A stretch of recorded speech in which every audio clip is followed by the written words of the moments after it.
Howdy everybody, I want to spend a few minutes talking about Facebook ads, lookalike audiences. There's a lot of confusion around this stuff, so I thought it would be a good video to make, and I hope it'll be pretty helpful. I've been doing a lot of Facebook ads myself recently, and our company manages a lot of Facebook campaigns, and there's a lot of quirks and weird things when it comes to Facebook advertising. A lot of things have changed with Facebook advertising, a lot of best practices. So I'm going to duplicate an ad set and create a lookalike audience, and I'll explain to you what I'm trying to do here. Okay, so what we're looking at over here is the campaigns tab in our company's or my Facebook ads manager. So there's two campaigns here we see in the view. They're both inactive, as you could tell. And the basic hierarchy is you have campaigns, ad sets, and then ads. So it's somewhat similar to Google Ads, but there's a lot of differences as well with like what settings are configured at the ad set level or the campaign level and ads itself. So a couple best practices to start. So first of all, you guys should be testing dynamic creative. Dynamic content allows you to upload multiple assets for each individual, feature of an ad or different pieces of content for an ad. And I'll show you what that looks like in a second. And Facebook's AI, Facebook's algorithms will optimize and find the best positions for these ads. But the first thing I want to, or the best combinations of the different elements. The first thing I want to show you though is, or the first thing I wanted to explain really is the importance of weighting. When you're using some of these automated features, which work better than you being able to manually manage your campaigns, they will work better over time. Like we've seen this with clients over and over and over again. You got to wait. You got to give Facebook enough time to figure out what works best. Like let Facebook do that work for you. And it could take a week, 2 weeks of just letting things run, not messing around with your budgets, with your daily budgets too much, not making changes to ads too much, and you'll see good results. So dynamic content, if we just click into one of these ads, we click edit, you'll see that there's multiple different elements of each. There's multiple options that I'm giving Facebook for every ad element. So there's images, right? So you're able to upload up to 10 different images individually, and Facebook will rotate them, and they'll mix and match them with different headlines and text. One tip over here, so there's this toggle that says allow additional optimizations. If you have images with text on them, like I do over here, then don't select this toggle. Because what this toggle basically does, it creates slideshows with text overlays over your images. So what's going to happen if you have an image with text, then there'll be an image with text over it in this, and it just looks bad. So I leave that off if I have images with text. And I found that images with some text work well, but of course you can't have more than 20% of your image being text. Otherwise Facebook will disapprove your ad. Another thing, you should get in the habit of uploading 1080 by 1080 images, the 1080 pixels by 1080 pixels. That's the ad format that will get the most amount of placements now. Like it used to be, Instagram and Facebook Messenger and the display network through Facebook were like very minor portions of the advertising inventory that you would get through a Facebook campaign, and that's changed. So like I'm getting a lot of good results from Instagram, and so are our clients. Instagram placements, if you don't know, they take place through the Facebook advertising ecosystem. Like there's not a separate Instagram advertising backend. It's all done through Facebook. Facebook owns Instagram. One of the things I just like to do, it's a really cool tool, is if you click this little icon under ad preview and I click send notification to Facebook, I'll get a notification on my mobile phone to see how an ad looks on my mobile device, like inside my feed. So I have my phone here. If I click send notification, it says preview notification could not be sent, but that's just a glitch. It usually is sent. Let me find it here. I'm going to open up Facebook and I go to my notifications tab. Sure enough, it says your ad is ready to preview. So I click on that notification and it shows me a preview of what the ad will look like. Now, this image you're seeing here is actually the ad being somewhat cut off, but that's not how it actually ends up showing up in the Facebook newsfeed. It's like a weird glitch in this ad preview and diagnostics tool. You could preview what it looks like on a desktop newsfeed, and again, you could send that notification to Facebook whatever it is you want to do. One more thing is if you scroll down, you'll see that there's multiple options for text. This is the main body of the text. So let's go back to desktop newsfeed, gives me a largest preview. So I put in a few different versions and I can add 2 more.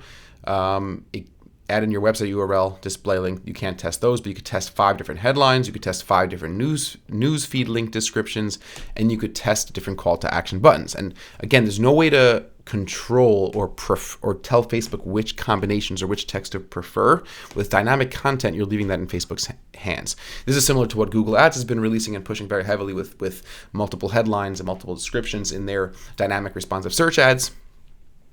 It's a very, very good tool to use. So if you have Facebook campaigns running and you don't have dynamic content set up, I strongly suggest you test some dynamic content. It's very powerful and it works really well, and you have to give it some time. So you got to give it a $50 a day budget, a $100 a day budget, and you got to let it run for a week or two. If you don't have that money, I don't know what to tell you. Like I have this conversation with clients all the time where it's like, listen, like this is how you're going to get the best results. So you have to sort of invest if you want to be a long-term player in this game. Like gone are the days where you're going to launch a Facebook campaign and you're going to start getting registrations or clicks or conversions for under $1. Like you can get there, like you can get to under $1, but it's not going to happen on day 1 or on day 4. You have to really give it time, and you have to let Facebook's AI do its magic, work in your favor. Now, many of you might be thinking, well, how can I see which combinations are performing the best? So you could see that. So let's say I'm going to change this to the last 30 days, let's say, some more data. I can go into this campaign, and I could, once I select that, then I'm seeing the ad sets and the ads for that campaign. I go to the ads tab and I click breakdown, and you do by dynamic creative asset. And then I can see the breakdown of the combination of everything, image, video, and slideshow, etc., text. It's like really, really cool. Like this is much more information than Google gives you on the dynamic content. So I click on combination. You'll see that in each ad set, it'll show me the top performing version. But I could also twirl down this bottom overview tab, and it'll show me additional results as well. Now, I've been running a bunch of different ads and have been editing them over the last couple of weeks just because I found a lot of mistakes and I've been rushing.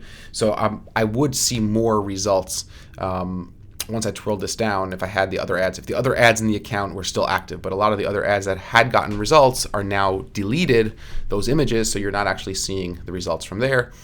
And one more thing here. If you go, you could see, let's say I want to see which text is performing the best. So I'll filter the breakdown by text. Maybe I'll sort the results. I'll sort the column by results, and I'll see like which text is performing the best. It's getting you the most results. And maybe I'll see like what's the cost per result. And if you hover over, you'll see the full text. So definitely, once you're running dynamic content, use this breakdown tool, dynamic content, to get a sense of what's working. If I click call to action, like what call to action buttons, like, okay, sign up is working really well. Get show times is working really well. So you start getting a sense of what works, right? And then the next round of modifications, you try to add more content along the lines of what's been working. And it's like a really good strategy. It's really simple. It's not rocket science, and it just works. So I'll clear all my breakdowns. And now what I want to do is I want to create a new ad set within one of these campaigns. There's 2 campaigns here. One of them is lead forms ads. I'll cover lead forms in a separate video. And one of them is a campaign that's optimizing for conversions, optimizing for registrations. And of course, I have my registration tag, my Facebook pixel firing properly. I'll cover that in a different video. That's not the point I want to cover here. I have 1,600 conversions from this campaign here with around $13,500 of spend. And we can take a look at the basic high-level configurations of this campaign by clicking Edit. And I'll see my campaign name, budget optimization. And this is another thing I want to show you is that you could set a daily budget at the campaign level. That's what you should do. And you'll have better performance if you use campaign budget optimization. So that's another setting that you set up, which basically overrides the individual ad set level budget caps, and it sort of spreads the budget effectively, or as effectively as it thinks it could, across whatever ad sets are in that campaign. So that's an important thing to use. So campaign budget optimization is a really, really important tool. Very, very worthwhile using. Okay. So here in this campaign here, I have these two ad sets. So if I twirl them up, it's a little bit neater. I have two ad sets, and this little 4 ad icon represents an ad set. And I twirl them down, and I see I have one ad running, one dynamic content ad running, and that's sort of what I want to do right now. But the targeting, the audiences that you set up, like who you want to show ads to, is set up at the ad set level. Both of these ad sets are targeting lookalike audiences. Lookalike audiences is at its simplest form is a population based off a source audience. So your source audience is data that you collect and that you feed into Facebook. So that could be people that trigger based on a Facebook pixel. So it might be visitors of a certain page of your site. So that you could say like all the visitors of a certain page of my site or all the visitors of my entire site are my source audience. And I want you to find people that are like that. Facebook's very vague with like what parameters and dimensions they use to determine who's like your source audience. Like, is it because they have the same email address, or is it because they have the same preferences, or is it because they like the same movies, or they've done the same things? Like, it's really hard to know. But part of like moving towards automation is like being okay with not knowing a lot of things.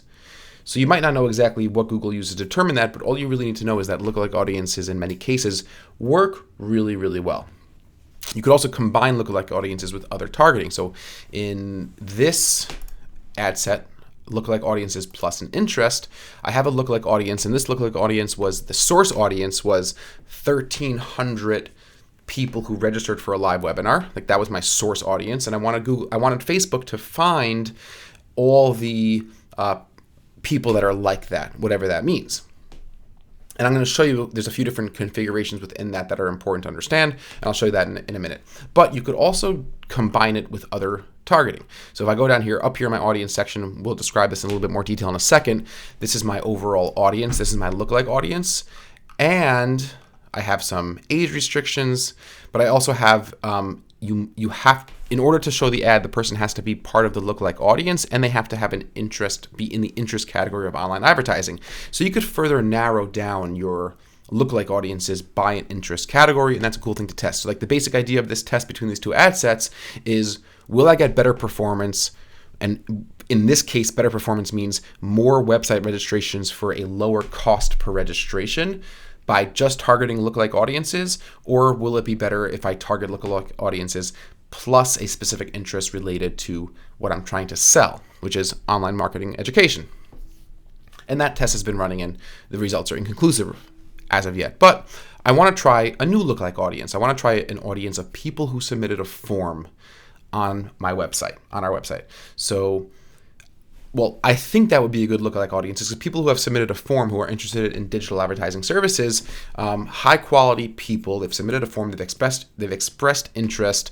All the emails that we have are 100% legitimate. So I think it's like a really good base source audience to start from. You need at least, you should really have a couple hundred people in your source audience. That's an important thing to keep in mind.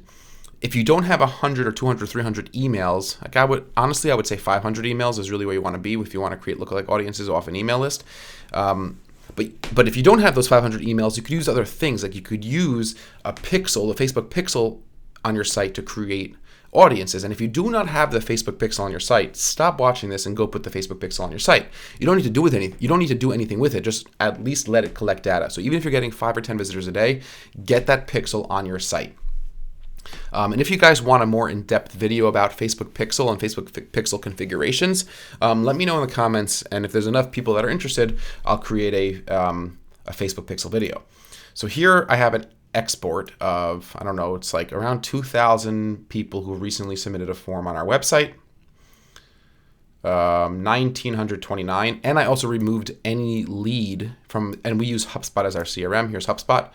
I removed any lead we marked as junk. So junk leads were, like bloggers asking for guest posting, or people who had really, really, really bad websites that we couldn't help, or really strange. You get some of these strange form submissions. You guys know what junk leads are. So I removed the junk leads. So this, I think there was maybe 25 or 2,600 form submissions from this date range, and cleaned it up a little bit. Okay, so I'm going to eventually be able to, I'm going to delete first name and last name. We're just going to need email for that CSV export, but let's just go in and do this. So to copy, so we covered optimization and delivery. This is sort of its own video as well. I don't want to, you know, mix and match too many different topics here. Like what I really want to talk about is lookalike audiences, but I did want to throw in campaign budget optimization. That I think is important. Test campaign budget optimization. So you're setting a campaign, you're setting a budget at the campaign level on Facebook. You're selecting campaign budget optimization. It's always best to optimize for conversions. You don't necessarily need to set a bid cap per conversion, but sometimes it's a good thing to do. And also test dynamic creative. Okay, so that's like sort of the fundamentals, setting the stage for what we're going to do here. So I'm going to go into, I'm going to make sure I'm in the right campaign. Okay, so I'm going to take, let's say, this lookalike audience, this ad set, and I'm just going to simply duplicate it. Just a quick tip, if it's better to make sure your dynamic creative assets are all in place in one of these ad sets. So let's say I go into this ad set. And this is the one I'm going to duplicate. And let's say I wanted to write, like, you know, 2 more text options, or I wanted to edit some of this text. Do that first. So then when you duplicate it, it's all there. It's a real pain in the butt to have to toggle. Like, Facebook does not make it easy to toggle back and forth between dynamic ads and ad sets and copy and pasting. It's really, really a hassle. So just make sure you have that in place. And I don't. Like this, I need to do a lot of work with these ads, but I'm going to duplicate it anyway because that's just what I'm doing, moving along. So inside this campaign, well, I could actually go into the edit screen from here, in my conversions campaign, and I'm going to take this lookalike audience from Zoom webinar, make sure it's selected, and I'm going to click this little duplicate icon. So I want to duplicate it in my original campaign. I don't want it to be a test. And let's see here. I'm sorry. I want to duplicate it in this existing campaign. So conversion rate with registration. I can make multiple copies of each ad set. So say I'm going to make, do the same test, like this new lookalike audience plus an interest targeting. I could do 2 copies, but I could just make that copy later. So I'm going to click duplicate, and simple enough, it's going to duplicate my ad set. But it looks like I'm getting a warning because this is what Facebook does all the time. Maybe missing page ID, creative details, or invalid fields exists. Doesn't make sense. Maybe I have to review and publish a change. I don't remember updating creative unless I did, which is annoying because then that's going to put all the ads back into review, and that's what my post is going to be about tonight, how frustrating the Facebook review process is. I spoke to our Facebook rep today on the phone, and she's helping to expedite our agency review process, but like it sometimes takes 24 hours. You make a little change in an ad and you have a whole day where that ad's not running. So that's no good. So let's try this again. So we're gonna go into the lookalike audiences from Zoom.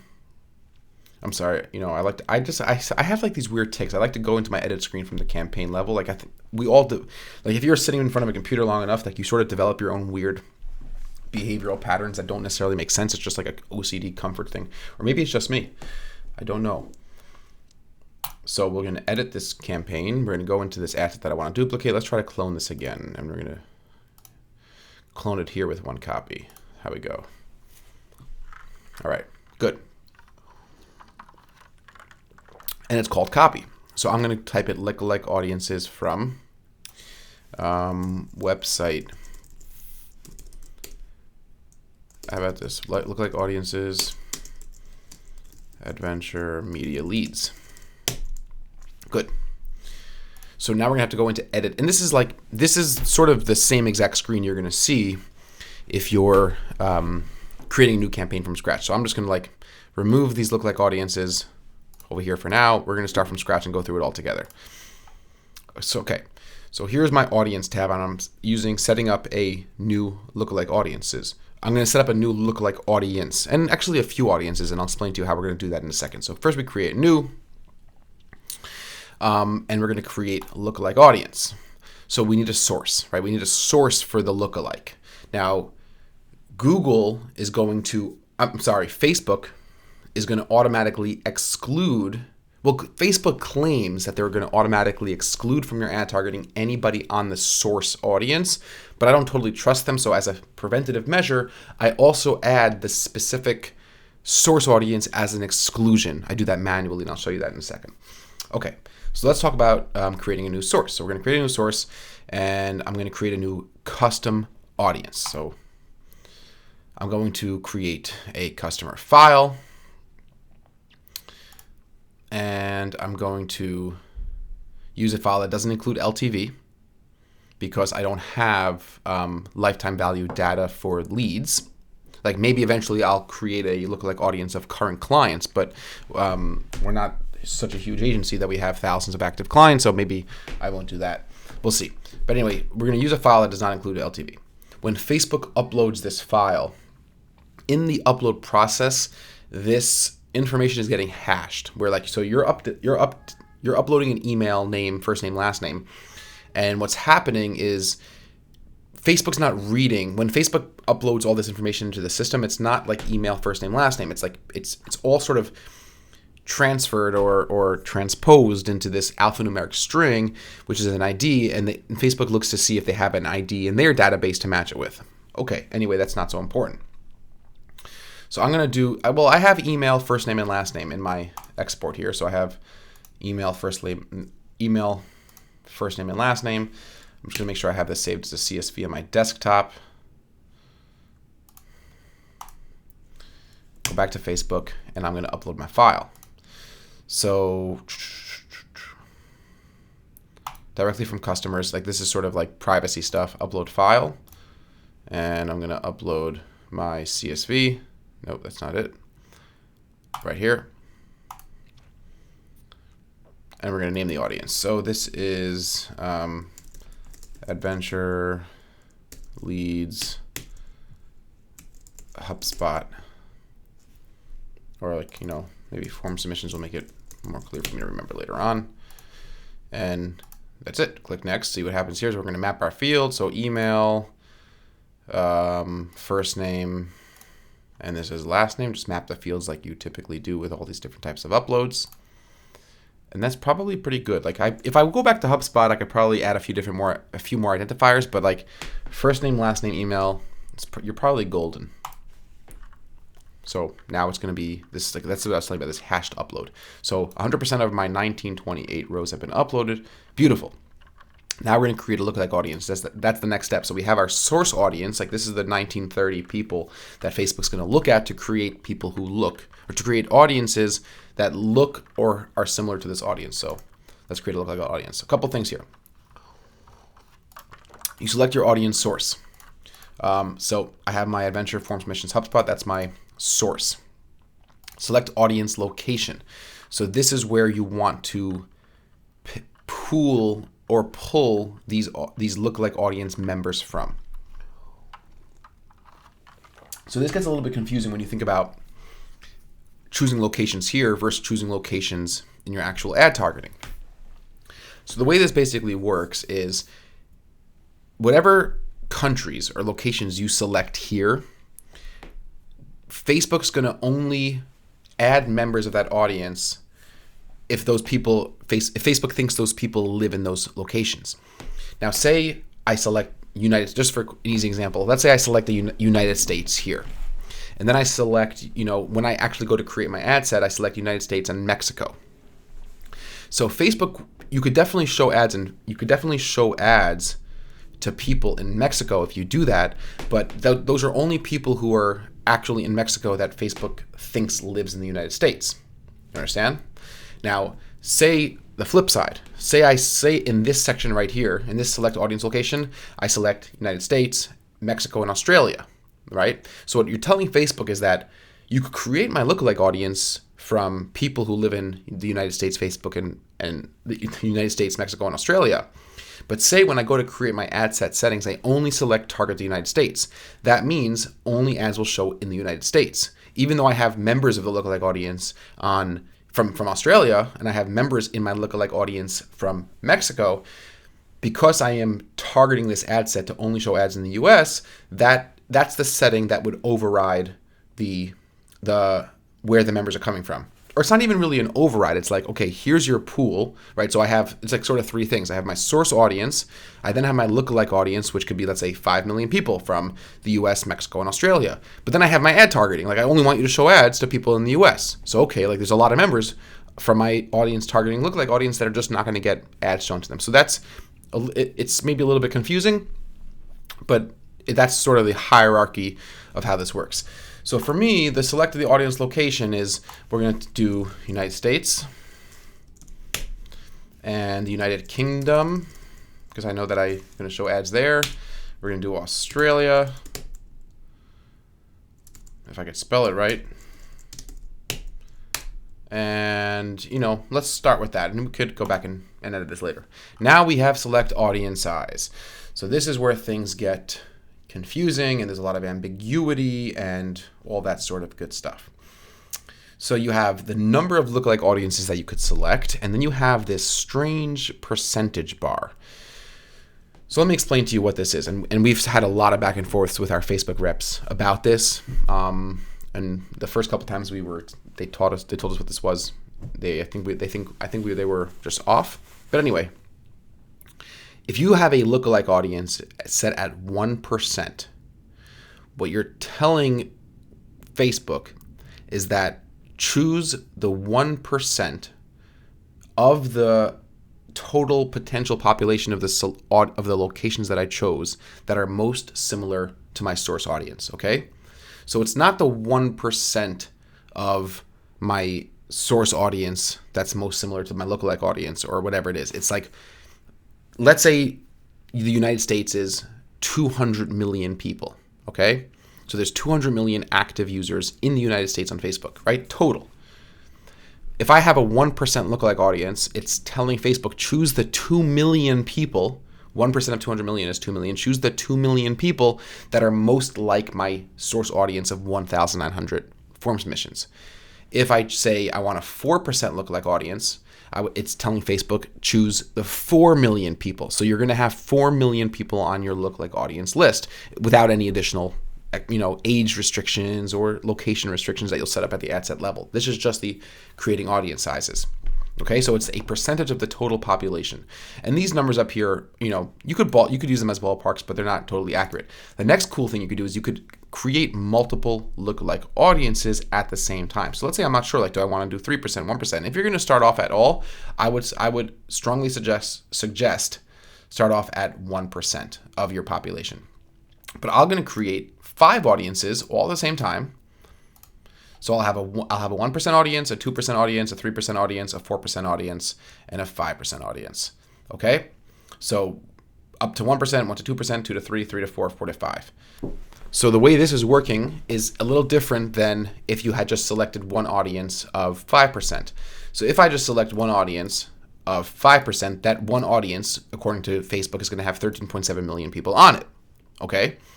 But if I select 5 audiences and I can move my slider around. So I have the 1, I have a 2, I have a 3, 3 to 4, 4 to 5. Each audience will have a different 2.7 million people on it, right? Because in each percentile, it's the same volume of people in each percentile, in each range of percentages. So it's pretty cool. Once you sort of wrap your head around this concept of I'm taking what you're telling Google is give me in this range over here from 0 to 1%, it's giving me the 1% of Facebook users that are in the UK, United States, and Australia that are most like my 1,900 people that I've uploaded. Right? And pretty simple. And I'm just saying that do that 5 times at different ranges of likeness. So now that's it. We're done. So it's a little tricky. And but I think it's sort of pretty. Eventually, it'll just click and it'll just make sense. So we're going to create the audience, and that's it. We have our audience created. Now we can go ahead, continue building our ad set the way we would build any other. So I see that audience over here. I have the customer list, my source audience.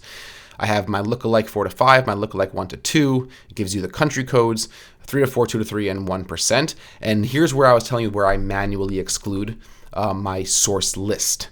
So I'm going to manually exclude. I'm actually going to manually exclude my source list, and I'm going to manually exclude my other upload list, which was my webinar attendees who I don't want to see my ads anymore. What I really want to also do is exclude other audiences that have registered converters, and that's something that I'll set up after I do this video.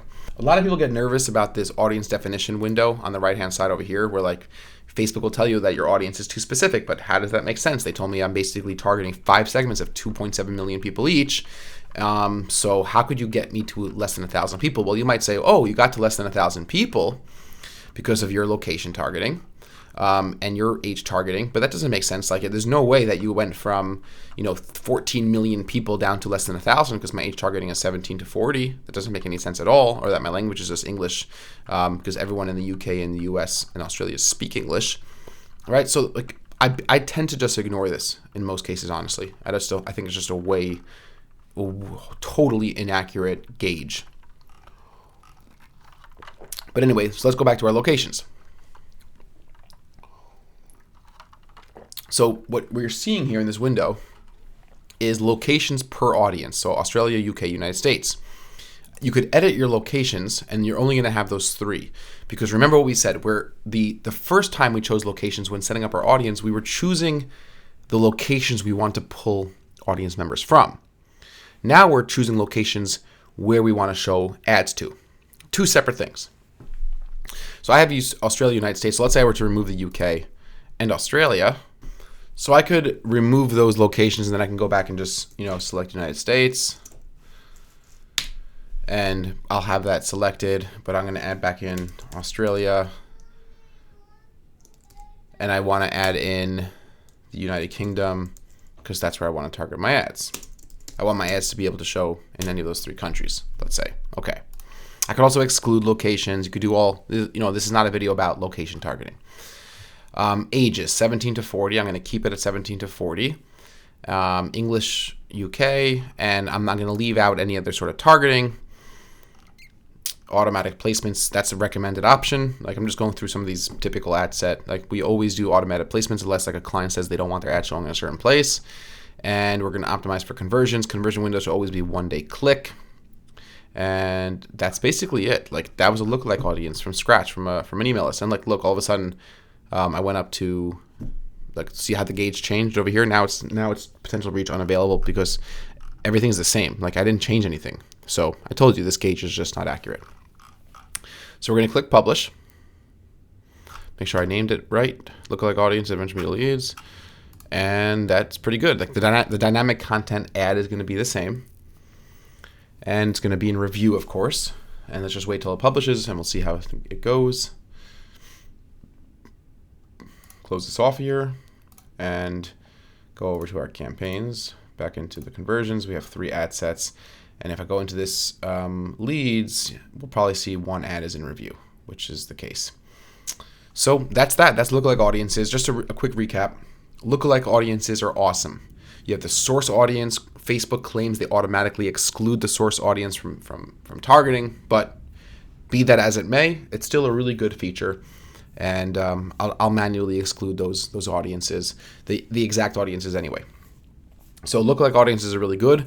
I would typically recommend creating 3, 4, 5 lookalike audiences at the different percentile ranges, because then you could see how broad Facebook could go, where you could still get good results in Facebook's own mind of likeness. So remember, when you choose a 2% range from 0 to 2, if you choose one lookalike audience that's 0 to 2%, you're saying take 2% of the total Facebook user population of the countries I chose. So if that's 300 million, then I'm telling Facebook take 6 million people that are most similar to whatever amount of people I have in my source audience, right? That's what you're saying.